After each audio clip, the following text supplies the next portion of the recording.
3rd through May 7th. So we are going to continue learning about heat energy. We're going to jump right in and learn about conductors and insulators. So let's take a look at Monday.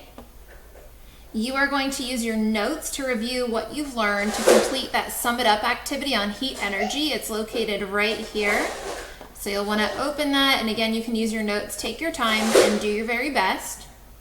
Tuesday and Wednesday, we know that you guys are going to be on campus to complete the reading portion of the FSA assessment. And so when you get home, if you have some extra time, or even throughout the week if you'd like, I would like for you guys to check out this new tile. You can see the picture of it right here. It's called Legends of Learning. They have math and science games, so I just want you guys to check it out, take a look. Right now I've assigned 2 different games, and they are on energy and then heat energy. So they kind of walk you through, there are some questions, and then in the first game on energy, you have to figure out how to get light to an empty room. So it's like tunneling through, and you have to figure out where to put the light source, where to put the solar panels in order to get light and electricity to the room that they've indicated. So pretty cool games that they have. We're just going to try out 2 this week, but check it out. There's nothing due. This is basically optional, but I'd like for you guys to check it out and become a little more comfortable with it, because we might use that a little bit next week.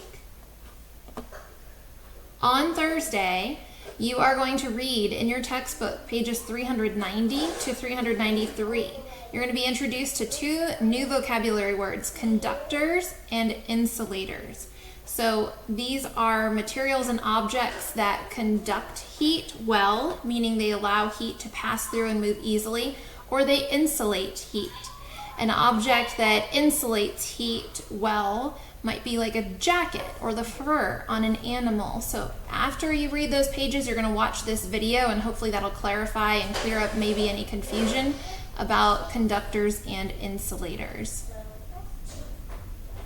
On Thursday, you are going to print this notebook page right here. You can kind of see it in the video on conductors versus insulators.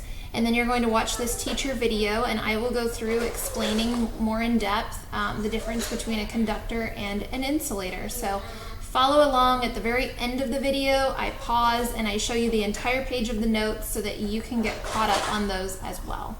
That's your week in science. Let me know if you have any questions.